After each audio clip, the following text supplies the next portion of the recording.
RCF. Dans notre studio de Firminy, de nouveau opérationnel et réhabilité, le plaisir de retrouver le maire de Firminy, Julien Luyat, en fin de journée, après une journée bien remplie, comme toutes les journées d'un maire et d'un élu. Nous sommes dans une série autour du métier de maire. Nous avons déjà écouté Christophe Basile, le maire de Montbrison, votre collègue, Vincent Bonny, maire de Rive-de-Gier, et puis nous sommes dans la vallée de l'Andenne avec vous. Bonjour Julien. Bonjour à tous, et je suis heureux de voir le retour de RCF à Firminy. Vraiment, ça me fait plaisir de pouvoir compter un petit peu sur vous, sur Firminy, sur votre action, toujours intéressante. Donc voilà, ravi d'être là avec vous. Nous étions venus vous rencontrer dans votre bureau lorsque nous avions fait notre semaine d'été Firminy. Vous étiez élu depuis à peine un an. Et c'était un peu vos premières armes. Maintenant, près de 3 ans après, pratiquement à mi-mandat, ma première question, c'est celle-là. Au bout de 3 ans, vous en êtes où, Julien ? Je dirais qu'on a beaucoup progressé. C'est sûr que l'expérience permet un petit peu de régler des problèmes plus rapidement, de mieux maîtriser un certain nombre de problématiques. Aujourd'hui, on est sur un milieu très compliqué en termes de compréhension. On le voit d'ailleurs au niveau de la population qui se détourne parfois un petit peu de la politique avec un grand P parce qu'elle s'y retrouve plus toujours dans cet amoncellement de compétences en fonction des collectivités. Que fait la mairie, que fait le département, que fait la métropole, que fait la région. C'est très difficile. Oui, voilà. Et encore, ça, c'est les étages, on va dire, classiques. Encore, oui. Mais oui, c'est vrai que du coup, voilà, 3 ans après, même nous, sur le plan politique, on a une plus grosse maîtrise de ces partages de compétences, de qui assume quoi. Et comme ça permet d'être plus efficace, toujours en restant au service de ses concitoyens. Je pense que c'est ça l'intérêt, c'est de garder cet esprit-là toujours en tête, de dire on peut faire des erreurs, on peut prendre de mauvaises décisions, mais si on est toujours avec un bon cœur, si on est toujours dans le sens de l'intérêt général, généralement on n'est pas bien loin de la vérité. Alors, vous êtes maire de Firminy, quand même une commune de 17 000 habitants, mais vous avez aussi d'autres casquettes que parfois on connaît moins. Vous êtes vice-président du conseil départemental.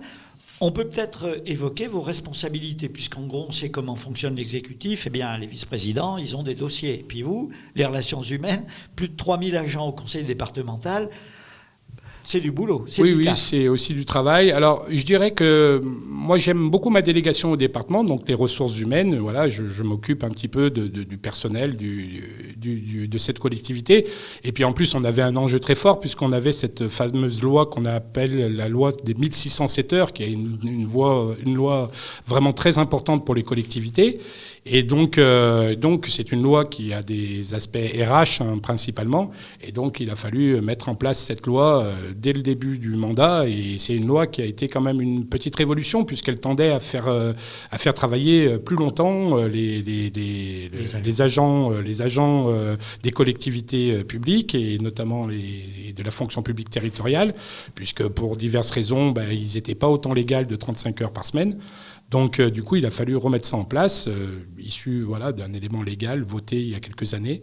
Donc, ça a été un bon travail. Donc, c'est vrai que c'est une délégation très prenante. Je dirais que ce qui est très intéressant, c'est que c'est une délégation très cadrée. Donc, j'ai la chance de travailler avec un service RH qui est quand même important et qui a une habitude de travail, une habitude aussi donnée avec les organisations syndicales.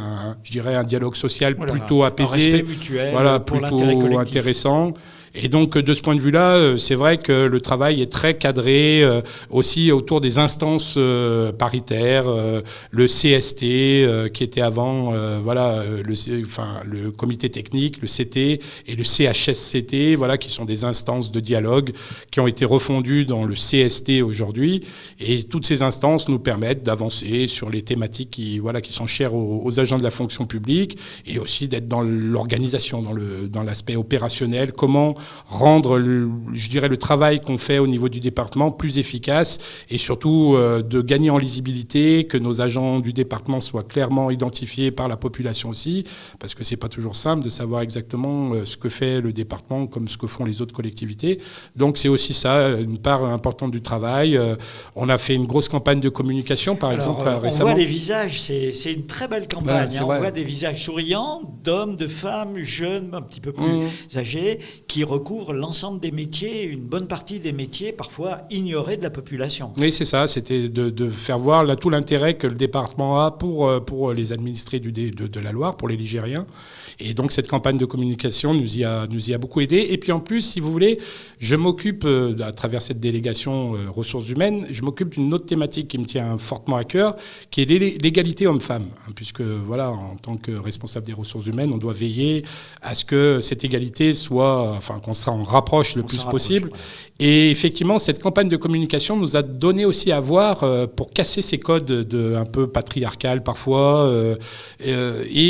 Par exemple, quand vous montrez un aide à domicile qui est un homme, quand vous montrez quelqu'un qui travaille au service voirie qui est une femme, concrètement, vous cassez les codes et vous donnez à voir que ces emplois ils peuvent être pris autant par une femme que par un homme. Et j'ai trouvé que cette campagne de communication, elle était très importante aussi de ce point de vue-là. Alors nous avons eu l'occasion avec RCF et avec le Warmag, le POD, d'interviewer un certain nombre de ces agents qui sont fiers de leur métier, qui sont heureux qu'on les reconnaisse à leur juste valeur puisqu'ils sont au service de la population. Ça, c'est votre travail au département. Mais comme si ça ne suffisait pas, vous êtes aussi, bien sûr, comme beaucoup de vos collègues maires, vice-président du conseil de la métropole de Saint-Étienne, nos 53 communes autour de la ville-centre. Et là, une autre délégation, plus technique peut-être, mais aussi très importante. Oui, plus technique. C'est vrai que parfois, je vous indiquais tout à l'heure que nos administrés ne s'y retrouvent pas toujours tellement bien en termes de différence de compétences. Bon, comme ça, j'ai dit, je vais tout assumer moi, comme ça au moins, ils sauront que quelle que soit la collectivité, c'est moi le responsable. Donc comme ça, au moins si je suis à portée d'engueulade, je sais que ça se développe sur plusieurs collectivités. Voilà. Donc à la métropole, oui, je gère les problématiques de rivières et de risques d'inondation notamment. Alors effectivement, comme vous l'avez souligné, c'était une délégation plus technique. C'est vrai que je vous avoue que quand le président me l'avait confié il y a 3 ans, ça m'avait un petit peu effrayé parce que concrètement, les rivières, tout ça, l'eau. On se souvient quand même de Rive de Gier complètement sous l'eau. Oui, voilà. Je savais que c'était un enjeu très très fort pour notre territoire parce que ça soit le Furan, que ça soit le Gier ou l'Ondaine, on a des risques d'inondation forts qui peuvent vraiment peser des gros problèmes sur la vie humaine, mais aussi sur nos intérêts économiques, sur nos intérêts immobiliers. Donc c'est vrai qu'il y avait vraiment des enjeux très forts. Le problème, c'est que j'étais un peu ignorant de ces problématiques-là. Et moi, je fais partie de ces gens qui aiment bien maîtriser. Voilà, moi, ça me dérange pas de monter au front, mais quand je connais bien mes sujets. Donc, j'ai été pris en main, il faut le dire comme ça, parce que c'est la réalité, par un service qui est d'abord un service de passionnés. C'est ça qui m'a déjà marqué au départ. C'est important de le souligner quand même. Ces gens-là, la rivière, ils la portent dans le cœur. La plupart sont pêcheurs. Ils sont tous passionnés de ce qu'ils font, donc c'est déjà important. Et quand vous travaillez avec des passionnés, c'est moins difficile parce qu'ils vous transmettent cette passion. Et donc là, ils m'ont permis de rapidement combler les retards, de rapidement maîtriser les problématiques majeures et alors je dirais pas qu'aujourd'hui je suis capable de tout. C'est pas le rôle de l'élu d'ailleurs. Et puis ça serait pas mon boulot, effectivement. Mais je maîtrise beaucoup mieux. Pour prendre des décisions, il faut quand même avoir un éclairage minimum et puis comprendre les enjeux. Je pense qu'aujourd'hui, grâce au travail qu'on a fait de pédagogie sur les premières semaines et mois du mandat, aujourd'hui, on a sur on va dire un aspect très opérationnel. On a pris notre rythme de croisière. Et aujourd'hui, on fait avancer nos dossiers, et Dieu sait qu'on en a, puisque je me rends compte qu'aujourd'hui, les rivières, c'est un des postes d'investissement majeurs de la métropole, un des postes les plus importants. En plus, maintenant, on est un territoire pleinement gémapien, de la Gémapi. Donc la Gémapi, c'est vraiment la gestion des risques d'inondation. Et de ce point de vue-là, ça nous permet de lever des fonds supplémentaires, et on est sur un investissement qui doit avoisiner les 10 millions d'euros par an. sur les rivières, donc c'est quand même pas rien. Et avec des enjeux très forts sur le GIE, effectivement, parce qu'on se rappelle de ces images et de cette actualité encore récente. Mais je peux vous dire que quand on regarde la situation sur le Furan, voire même sur l'Ondaine, on a encore des zones qui sont quand même qui seraient fortement impactées en termes de crue, en cas de crue. Et donc sur ces zones-là, il faut agir, il faut œuvrer avec différentes solutions techniques qu'on a décidé de mettre en avant, notamment les problématiques d'élargissement des rivières, de réappropriation de ces zones qui ont souvent été abandonnées, canalisées, qui avaient une utilité pleinement industrielle. En fait, nos rivières, elles servaient à refroidir les usines qui utilisaient la métallurgie, la sidérurgie. Donc c'était un outil, l'eau. Et aujourd'hui, on a envie de la remettre au cœur de nos vies, au cœur de nos villes, et vraiment en faire quelque chose d'attractif pour nos communes, mais tout en pensant toujours à la préservation du risque. Et effectivement, faire un joli parc urbain autour d'une rivière renaturée, c'est bien pour le cadre de vie, mais aussi on se rend compte que c'est bien pour les risques d'inondation, puisque en cas de crue, l'eau a plus de place pour s'épandre, et concrètement, on vient moins impacter les zones habitées. Et donc, tant qu'on peut, acquisition foncière, c'est quand même un sujet très important au niveau de la métropole. Il faut maîtriser le foncier autour de ces rivières. Et donc, quand vous avez un foncier très morcelé avec beaucoup de propriétaires privés, vous imaginez que les discussions ne sont pas toujours simples. Donc donc c'est une partie importante de mon boulot que je fais au niveau de la métropole, et avec grand plaisir, parce que c'est vrai que de travailler avec des passionnés, concrètement, ils vous entraînent avec eux. Et rapidement, vous-même, vous mettez à maîtriser des sujets dont vous étiez ignorant quelques mois auparavant. RCF, la joie se partage. Avec Julien Luyat, on vient d'évoquer votre actualité de vice-président du conseil départemental, de vice-président à la région, mais vous êtes d'abord, avant tout, maire de Firminy, maire des Appelous et des Appelouses. Alors, en préparant l'émission, je me disais, le métier de maire, c'est à la fois le quotidien, le plus immédiat, les gens là, et puis c'est aussi prendre des décisions pour le moyen et même le long terme. Alors, jongler entre les deux, ça ne doit pas être très simple. Un mot peut-être d'abord de votre actualité malheureusement un peu désastreuse, ça a été l'agression dont vous avez été victime. Ça va maintenant ? Oui, maintenant, tout ça est derrière moi. C'est vrai qu'on a parlé d'agression, parce que, effectivement, que des jeunes gens mineurs qui viennent un peu au contact d'un maire et qui en viennent un peu à se maillotcher, à s'empoigner, c'est pas là. Bon, après, il n'y a pas eu non plus, ça n'a pas été une rixe. Vous avez d'ailleurs largement contribué à dégonfler les titres un peu sensationnalistes qui Oui. C'est-à-dire qu'après, j'ai répondu aux questions des médias et des journalistes, mais j'ai vite mis un holà parce que je voulais pas que ça dérive sur des choses et qu'en plus derrière on donne une image dégradée de la ville, alors que je trouve que Firminy est plutôt une ville qui est, je dirais, sur un caractère de développement et sur lequel aussi, c'est une ville quand même où il fait bon vivre. Voilà, effectivement. Alors, quand je dis ça, on pense que je veux nier les réalités. C'est pas ça du tout. C'est une ville où il fait bon vivre, mais qui a, comme toutes les villes urbaines à peu près de cette taille, des points noirs, des points de difficulté, qui sont, ces points de trafic. C'est vrai que Firminy est une ville carrefour entre plein de territoires, et donc, c'est pour ça qu'on a un centre-ville commerçant très dense. Et c'est pour ça que nos amis trafiquants, on voit aussi dans Firminy une ville intéressante qui leur permet d'avoir un pied en Haute-Loire, un pied sur le Stéphanois, un pied sur l'Ondaine, un pied sur le Pilat, un pied sur le Forêt. Et donc ce rôle central fait que on a nos points de deal, comme on dit aujourd'hui. Mais Firminy ne se résume pas à ça. Et à Firminy, tout va bien. De ce point de vue-là, il n'y a pas d'incivilité, il n'y a pas d'insécurité majeure.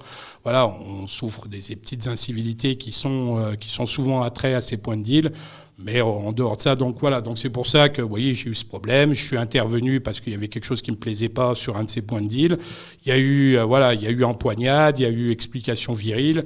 Et concrètement, voilà, ce que j'en retiens aujourd'hui, c'est qu'à 47 ans, malheureusement, j'ai plus l'âge d'aller m'empoigner avec des gamins de 15 ans. Donc c'est surtout ça, c'est surtout au niveau moral que ça m'a un petit peu affecté. Mais sinon, sur le plan physique, voilà, tout va bien. Et puis bon, voilà, 2 jours après, j'étais de retour aux affaires et au boulot parce que il n'y a pas bien le choix. De toute façon, il faut être là et il faut tenir la barque. Alors, et ça c'est la vie quotidienne, vous êtes constamment en train de vous déplacer, les week-ends, vous êtes sur le terrain, les gens viennent vous voir. C'est peut-être le plus passionnant de votre métier, ça. Rencontrer les gens, les aider, prendre des bonnes décisions. Oui, je pense que c'est tous pour ça, enfin, à mon avis, j'espère d'ailleurs que c'est tous pour ça que les gens s'engagent en politique. C'est pour se rendre utile. Voilà, c'est ça qu'on veut. Alors moi, enfin, même si ma femme pourrait être pas tout à fait d'accord des fois, parce que bon, étant donné qu'on on lui fait un petit coucou, on la remercie, on la félicite d'être votre première supportrice, on va dire. C'est vrai que des fois, on n'a que le temps de se croiser, mais bon, voilà.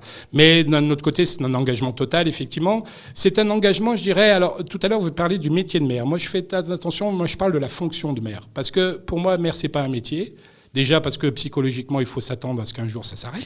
Ça m'avait frappé, quand on avait été dans votre bureau, je vous avais dit merci de nous accueillir chez vous. Et vous m'avez dit, ça n'est pas chez moi, cher ami, c'est chez les Aplous. Je suis locataire, c'est la même chose. Je suis locataire pendant 6 ans et je sais que ça peut s'arrêter. Est-ce que d'ailleurs, on aura la volonté de continuer? Il y a ça aussi, parce qu'il y a beaucoup de répercussions. Moi, j'ai encore des enfants qui sont petits. Voilà, j'ai des choses à faire dans la vie aussi. Donc, on peut se dire, voilà, j'ai donné de mon temps, avec mon cœur, avec mes tripes, et puis peut-être que j'aurai envie de faire autre chose dans quelques années. Donc voilà, tout ça n'est pas déjà automatique dans ma tête. Et puis en même temps, donc, voilà, pas le métier, la fonction. Voilà, la fonction, c'est ça, c'est important, voilà, de se dire c'est une fonction qu'on assume un temps, et puis après on peut laisser sa place, on peut être battu si on a envie de, voilà. Donc tout ça est que momentané, donc c'est important. Mais par contre, si vous voulez, je fais pas d'opposition. On parle souvent des problématiques de cumul de mandats. Je fais pas d'opposition par rapport à ça. Moi, je pense que tout ça se complète aisément. Et vous voyez, je vais vous citer un exemple qui est parlant. Quand vous prenez la fonction et la délégation que j'assume à Métropole, les rivières. Eh bien, dans la liste des dossiers que je gère, et je peux vous dire que c'est des dossiers très onéreux, avec des implications fortes, eh bien, par exemple, j'ai 2 dossiers. Il y a un qui s'appelle le dossier de la Bargette et un qui s'appelle le dossier Hackers. Eh bien, concrètement, regardez, ces 2 dossiers, c'est 2 entrées de ville de Firminy. Donc, en agissant sur ces dossiers à travers la métropole, j'agis pour les Aplous. Concrètement, je requalifie les entrées de ville du côté du Chambon-Feugerolles, du côté du Nieu, et je change très clairement, voilà, la face de ma commune à travers ces 2 dossiers-là. Donc, je ne fais pas pour ça, parce que j'ai des choses à assumer en tant que vice-président de métropole, mais je sais qu'une des conséquences de ces 2 dossiers-là, ça va être de m'améliorer les entrées de ville. Et c'est vrai que quand quelqu'un arrive dans une ville et qu'il a une entrée de ville agréable, avec une rivière apparente, des espaces arborés, une piste cyclable qui passe le long de la rivière, il se dit, tiens, j'arrive dans une commune intéressante. Et je sais que c'est ces dossiers-là que j'assume pleinement et qui se prolongent sur Firminy. Donc même quand je suis à la métropole, quand je discute du contrat de plan État-région, je sais que aussi j'essaye de se dire, sur Firminy, on a des dossiers structurants, des choses importantes qui peuvent être aussi même intercommunales, puisque c'est parfois sur des infrastructures qui servent aux populations de Londaine. L'ensemble de Londaine. Donc, tiens, il faut que je défende ce dossier-là. Je le fais parce que je sais que c'est un joli dossier pour la métropole, mais je sais aussi que c'est un dossier important pour Firminy. Donc, il y a toujours ces 2 aspects qui se complètent, je pense. RCF. Avec Julien Luyat, il nous reste une dizaine de minutes pour évoquer l'avenir de Firminy et des dossiers dont vous vous dites, au fond, on s'en empare maintenant, mais c'est pour presque nos enfants, c'est pour dans 10, 20 ans qu'on prend les décisions aujourd'hui, peut-être parfois avec une certaine impopularité, mais il faut y aller parce que c'est notre devoir. Alors, quelques dossiers de ce type. Moi, je pense, on a eu l'occasion de l'évoquer, le problème de la gestion de l'eau. Je pense à la piscine de Firminy Vert. Là, c'est des décisions qui impactent l'avenir. Bien sûr, oui. Mais c'est des décisions, il faut toujours être dans l'anticipation. Parce que vous voyez, vous parliez de l'eau tout à l'heure, c'est une problématique importante. Aujourd'hui, j'ai beaucoup d'applos qui me disent, quand j'ouvre le robinet, l'eau est marron, l'eau est orange. Ça paraît étrange quand même. Et ce qui est la réalité, hein, parce qu'on l'a constaté dans. Alors, bon, j'ai eu la chance de ne pas être touché dans mon quartier, donc quand j'ouvre mon robinet, l'eau, elle est normale, elle est claire. Mais dans certains quartiers de Firminy, on a vu des photos, on a vu des vidéos. C'est ahurissant de ce qui se passe. Quand on regarde les raisons de ce qu'on connaît aujourd'hui, c'est par un manque d'anticipation. C'est-à-dire que c'est un réseau, une station d'épuration d'eau potable et les réseaux qui y sont afférents, ça s'entretient. Si on ne les entretient pas, un jour, on ouvre le robinet, l'eau est orange parce que il y a des dépôts de calamine sur les réseaux. Vous savez, on avait des réseaux d'eau qui faisaient, alors moi je suis vraiment pas un grand technicien, mais qui, admettons, qui faisaient 50 cm de diamètre. Et puis quand vous enlevez la canalisation parce qu'il y a une fuite, il reste 5 cm. Un petit quelque chose. Et le reste, c'est tout de la calamine et des dépôts qui se sont déposés au fil des années et qui, du coup, réduisent la qualité de l'eau. Le tout, c'est d'être dans la projection. Donc, c'est de dire, écoutez, oui, effectivement, je vais investir 5 millions d'euros dans ma station d'épuration. Personne ne le saura. Parce que personne ne le sait, personne ne s'occupe de ce qu'on fait au niveau des réseaux. Mais c'est primordial pour ma population. Donc, c'est des dossiers sur lesquels je vais avoir plus de mal à valoriser les choses. Mais c'est important pour l'avenir. Et donc, on le fait coûte que coûte. Et donc, il ne faut pas être dans une vision électoraliste, une vision clientéliste. Il faut être dans une vision d'intérêt général. Et de ce point de vue-là, ça vous aide à prendre ces décisions. Alors, vous parliez tout à l'heure aussi de la piscine. Effectivement, c'est un sujet sur lequel, on doit réfléchir aujourd'hui. Les coûts d'énergie explosent. On a une piscine qui ne correspond plus aux usages puisqu'elle est une piscine à vocation essentiellement sportive. Et aujourd'hui, on voit bien qu'à travers les problématiques de pouvoir d'achat, les gens cherchent aussi des éléments, je dirais, d'animation, des éléments ludiques, des éléments de loisirs qui soient à proximité, qui ne soient pas trop chers, qui permettent aussi d'avoir une vie intéressante avec ses enfants, avec sa famille. Et on se dit aujourd'hui, cette piscine, avec tout ce qu'elle nous coûte, elle ne remplit même pas cet objectif-là. Donc est-ce qu'il ne faudrait pas, plutôt que d'aller mettre encore des millions d'euros de travaux dans une piscine dont on sait qu'elle ne sera jamais à la page au niveau de ce qu'on attend aujourd'hui et dont on connaît en plus les difficultés qu'on aura en termes de travaux puisque c'est un bâtiment classé. Donc on se dit peut-être que la solution, elle serait dans la construction d'un nouveau centre aqualudique. Et donc dans ce cadre-là, on lance des études, on étudie la question, on regarde ce que ça coûte, on regarde où est-ce qu'on peut la positionner parce que c'est je vous donne une petite élément structurant. Je vous donne une petite piste au niveau de notre étude. C'est vrai que finalement la difficulté, elle est là. Elle est où est-ce qu'on va la mettre? Parce que Firminy est une ville de 10 km². Nous, on a des villes, notamment dans le Pilat, qui a 300 habitants et qui sont 3 fois plus grandes que Firminy en superficie. Donc c'est vrai qu'on a peu de place et donc il faut qu'on soit inventif pour essayer de positionner cette piscine. Donc on y travaille. Je dirais que oui, par exemple, si on est vraiment dans ces idées de ce que vous exprimiez dans votre question, c'est-à-dire d'essayer d'être un peu un visionnaire sur ce qui va avoir lieu les prochaines années, l'exemple type, c'est le sujet sur lequel je travaille beaucoup actuellement avec le CCAS et ma première adjointe, c'est la Cité des aînés. Vous nous aviez expliqué il y a 2 ans que c'était une de vos préoccupations même, parce que pour le moment, ça fonctionne, ça marche, tout le monde y met... Mais c'est pas conçu pour l'avenir. C'est pas conçu pour l'avenir parce que vous prenez rien que notre résidence. Alors sans parler de nos EHPAD qui sont quand même pas c'est pas Orpea quoi. On a des EHPAD qui sont un peu vieillissantes, qui ont des bâtiments qui ont bien vécu, mais les gens y sont bien et on a du personnel vraiment super qui fait ce qu'il faut. Quand le bâtiment a quelques faiblesses, c'est le personnel qui contrebalance. Et je vois que les gens sont heureux dans nos structures, mais c'est surtout grâce au personnel. Donc de ce point de vue-là, il faut être dans la vision et quand on voit les éléments démographiques, moi j'en discutais encore récemment avec le président du département qui est très soucieux et donc je travaille avec lui. Donc le dossier a bien avancé. Donc nous sommes maintenant à l'aube d'une signature avec des bailleurs qui sont prêts à s'associer. Alors ça n'a pas été simple. Oui, pour les convaincre. Parce que chacun a ses intérêts, Donc on a réussi à associer plusieurs bailleurs, dont un qui se spécialise dans ces constructions de structures pour seniors, qui est un bailleur bien connu du département, qui a d'ailleurs le nom du département dans son propre nom à lui, donc voilà. Et donc du coup avec le bailleur qui a 90% du parc social sur Firminy. Ils sont en train de s'associer parce que c'est un projet qui va avoisiner les 50 millions d'euros. Et donc, nous libérons l'espace. Donc, ça y est, nous avons entamé les démarches pour que l'élément, la structure qui était sur le terrain qu'on vise parte. Et donc, du coup, nous allons déplacer cet élément-là. Et voilà, donc l'étude a été lancée. Donc, on commence à avoir des premiers plans, des premières idées qui émergent. Ça doit être un moment quand même. Ah oui, c'est un beau moment, ça. C'est un très beau moment, même s'il est parfois contrebalancé par justement ces négociations qu'on doit mener, parce que 50 millions d'euros, ça ne se trouve pas sous le sabot d'un cheval. Donc, vous êtes obligé d'associer beaucoup de gens autour de la table. Et parfois, certains sont facilitateurs, on sent qu'ils ont envie d'y aller avec nous. Et, voilà. Et puis, certains sont plus bloquants, quoi. Donc, il faut toujours être un peu dans le dialogue-là. Mais le dossier a vraiment bien avancé. J'ai encore un rendez-vous demain, d'ailleurs pas plus tard que demain, avec par exemple des représentants de diverses caisses de retraite que je vais essayer d'intéresser à ce projet pour qu'ils viennent aussi avec nous. Et voilà, ce nouveau concept qu'on connaît bien de la Cité des Aînés maintenant, cette prise en charge un petit peu novatrice.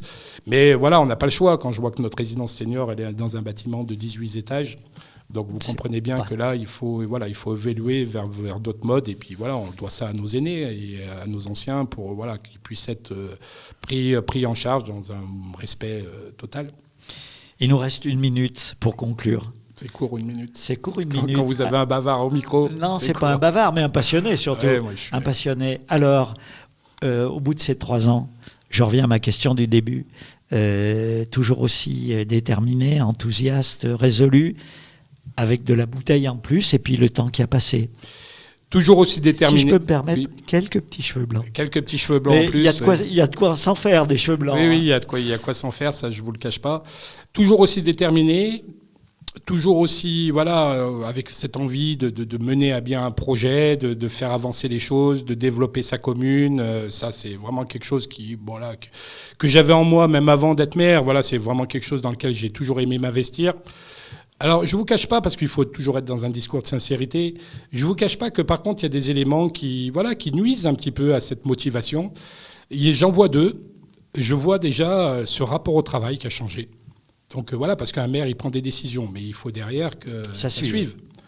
Et je vois bien que parfois c'est compliqué, il faut négocier, il faut expliquer, réexpliquer, renégocier. Donc ça nuit forcément à l'avancée des projets. Il faut être beaucoup dans l'accompagnement. Donc moi j'ai un terme que je déteste, c'est la fiche de poste.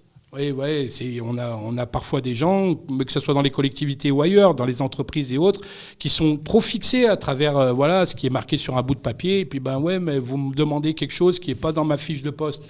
Mais oui, mais bon, on est tous là pour faire avancer une problématique, pour développer une commune, pour aider des gens. Et forcément, parfois, pour aider des gens, vous savez, je ne pense pas que le rôle d'un maire, ça soit d'aller expliquer à des jeunes, et parfois durement, que c'est pas bien ce qu'ils font, tout ça. Voilà, mais à un moment donné, si tout le monde ne le fait pas, si personne ne le fait, voilà. Donc il y a ce lien au travail qui a beaucoup changé, et je pense que le Covid n'a pas aidé. Et parfois, on se dit, est-ce que le jeu en vaut la chandelle ? Moi, je travaille 12 heures, 14 heures par jour, et parfois, des fois, j'ai du mal à entraîner autour de moi des volontés. Et c'est parfois difficile. La deuxième chose, c'est que je trouve que dans cette société, il y a trop de gens qui ont baissé les bras. Et ça me désespère aussi. De voir que des habitants dans un quartier, des gens dans une collectivité, des gens dans un service public, des gens dans des entreprises qui ont un rôle par des travaux. Vous voyez, par exemple, ce week-end, on a eu un petit incident autour d'un chantier de travaux, de voirie important qu'on mène sur la commune. Un véhicule qui a eu un accident autour de ce chantier. Quand je suis arrivé, effectivement, alors je suis passé à côté de ce chantier des dizaines de fois, ça m'a pas marqué, mais là, avec l'accident, je me dis, mais on peut pas sécuriser un chantier comme ça. Un chantier de voirie où les gens passent en voiture à côté, et c'était sécurisé avec de pauvres barrières qui se couraient après. Et donc là, et on se dit, il y a des manquements, et concrètement, je vois trop de gens qui baissent les bras. Et à un moment donné, quand on est sur une société qui a des soucis, quand on est avec la guerre à nos portes, quand on est avec des problématiques énergétiques, des problématiques de pouvoir d'achat, des problématiques importantes, la réforme des retraites et autres, il faut qu'on soit au moins tous motivés à tirer dans le même sens. Et je vois bien que certains, il y a une forme d'individualisme parfois, et je dirais que ça me ronge, ça me travaille. Je me dis, mais voilà, quand je me fais engueuler des fois pour des problématiques, mais très personnelles en fait, et ben je me dis, mais moi mon rôle il n'est pas juste de gérer le problème de cette personne là juste devant sa porte, voilà, c'est d'être dans la globalité, c'est de prendre des décisions qui changent la face de ma commune.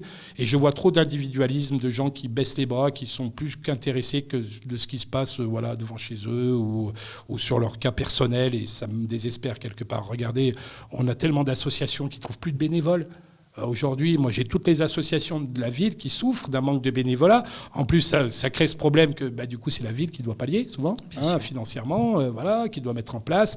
Moi, j'ai des agents qui travaillent sur la voie publique, qui passent leur moitié de leur semaine à installer des choses pour les associations, pour des manifestations qu'ils organisent, parce qu'ils sont plus assez nombreux pour le faire. Et donc, je me dis quand même, c'est désespérant d'en arriver à des choses comme ça. Et donc, j'aimerais bien qu'on ait cette espèce de regain, cette espèce de prise de conscience, de dire cette société, c'est la nôtre, on en fait ce qu'on a envie d'en faire. Et donc, de se replier chacun chez soi, chacun dans sa communauté, chacun dans son habitude de vie, chacun dans sa zone de confort, ça m'exaspère. Et moi, ce que j'aime, c'est l'ouverture, c'est que les gens, ils aillent ensemble à la réalisation d'un objectif commun. Et parfois, je vois que ce sentiment, il n'est pas toujours partagé. Et ça, j'avoue que parfois, ça me travaille et que je me dis, est-ce que le jeu en vaut la chandelle ? Mais sinon, toujours aussi motivé, parce que j'aime ma ville et j'aime ce que je fais. Donc, voilà. Voilà, écoutez, merci Julien. Lulia, merci à Jean-Marc pour la réalisation technique. On est bien à Firminy. On reviendra régulièrement pour donner des nouvelles de la ville, de ses habitants, des innombrables actions qu'il mène de manière positive. Et puis, à bientôt sur les ondes de RCF. Merci, à bientôt.